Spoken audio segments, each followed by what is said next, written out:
જય ગુરુદેવ. નમસ્કાર મિત્રો. પિતૃઓ તુલસી દળ દ્વારા ખૂબ જ તૃપ્ત થાય છે. આવો શ્લોક દ્વારા સમજીએ. પિતૃપિંડાર્ચનમ શ્રાદ્ધે યૈહિ કૃતમ તુલસી દલૈહિ પ્રેણિતાઃ પિતરસ્તેન યાવત ચંદ્રાર્કમેદિની. પિતૃપિંડાર્ચનમ, પિતૃઓનું જ્યારે પિંડદાન થતું હોય ત્યારે તુલસી દળ દ્વારા અર્ચન કરવાથી, પૂજા કરવાથી, શ્રાદ્ધની અંદર પિતૃઓનું તુલસી દળ દ્વારા પૂજા કરવાથી પિતૃઓ તૃપ્ત થાય છે. ક્યાં સુધી તૃપ્ત થાય છે? તો શાસ્ત્ર કહે છે પ્રેણિતાઃ પિતરસ્તેન યાવત ચંદ્રાર્કમેદિની.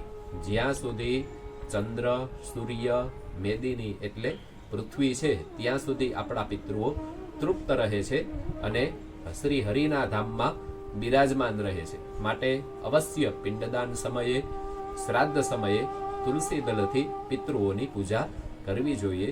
જય ગુરુદેવ.